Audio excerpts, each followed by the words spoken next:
আজ ফোনের গ্যালারিটা ঘাঁটতে ঘাঁটতে চোখে পড়ল যে আদভিকের জন্মদিনের ভ্লগটাই আমি পোস্ট করতে ভুলে গেছি। তো চলুন ওর প্রথম বছরের জন্মদিনটা কেমন ছিল সেটাই শেয়ার করি। আরে কখন দেখাচ্ছি আমি গান দেব কক চার ফেনে ওর ওখানে যেন ঠিক কোনে খাপা হ্যাঁ ও কই আঙ্কেল নিয়ে যাবে কখন দেখাতে এই দেখো কক যা যা এ ননু জানিয়া কোন ননু, এই ননু সুন্দর একটা পাঞ্জাবি পরেছে গো, যাচ্ছে কক কক দেখবে। কক দেখাবো তো নানি ওই তো দিদি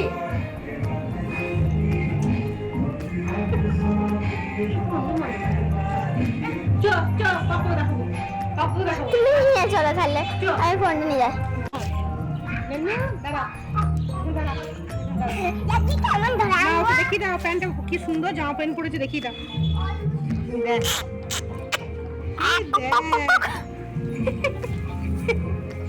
ননি, ওই তো কাকা ননু এরকম করো বেশ বাড়ি যাবে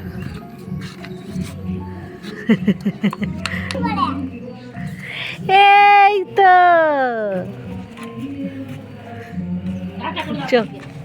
সকালে স্নান অনেক তাড়াতাড়ি আমার আর বোনের হয়ে গিয়েছিল। তো আমরা দুজনে ও বাড়িতে মুড়ি খেতে গিয়েছিলাম। তো খেয়ে আসার সময় বুনিকে বললাম একটু দাঁড়া, চারিপাশে রান্না হচ্ছে, কী কী রান্না হচ্ছে না হচ্ছে এটা একটু ব্লগে শেয়ার করব। তো সেই জন্য এই ভিডিওটা করছিলাম তখন। আর এখানে বাসন্তী পিসি আর ও বাড়িতে সবাই খাওয়া দাওয়া করছিল। তো আমি ওর ভিডিও করছিলাম বলে ও আমার সাথে ইয়ার্কি করছিল এখানে। তো এখানে সকলে মিলে ঘুগনি মুড়ি খেলাম। মা তখন আমাদের সাথে আসেনি, আমি আর বোন খাচ্ছিলাম। আর আমি আর বোন যখন খেয়ে উঠবো তখনই শ্রীপর্ণা আর সম্পূর্ণা এসেছিলো। ওদের খাওয়া হলে আমরা একসাথেই উঠবো ভাবলাম, তো ওই জন্য আমরাও একসাথে বসেছিলাম। আর এখানে দুপুরে প্রায় তখন 2টো বাজছে, আমি বোনে আমরা সকলে মিলে দাঁড়িয়েছিলাম যে খাওয়া দাওয়া করবো বলে। তো প্রথম ব্যাচে খাওয়া দাওয়া শুরু হয়ে গিয়েছিল। তারপর ভবদাদা এসে আমাদের সকলের হাতে একটা করে ফিশ কাটলেট দিয়েছিল। কি খাচ্ছি রে শ্রীপর্ণা, কি খাচ্ছি? ওর মাছের চপ।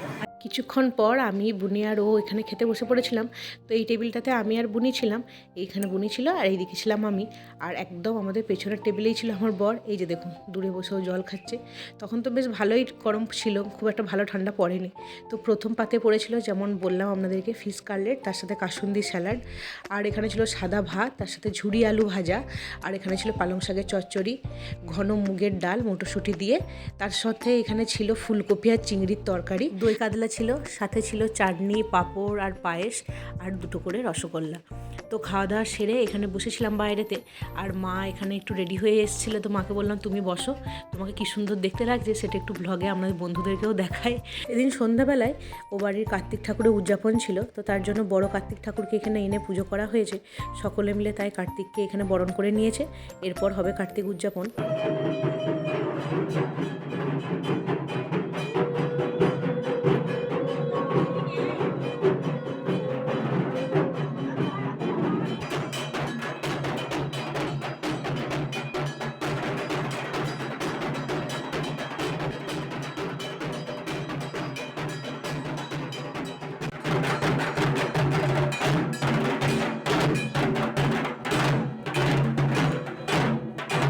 ঘরের বাইরে ঢাকিরা ঢাক বাজাচ্ছিল। আর এখানে আমাদের ছোট্ট আদভিকের নাস্তা আপনারা দেখলেনই। তো সেটাই বসে বসে আমি, বুনি, মা সকলে মিলে দেখছিলাম। আজকের ব্লগটা এইটুকুই, দেখা হবে আবার খুব তাড়াতাড়ি। এখনকার মতন টাটা।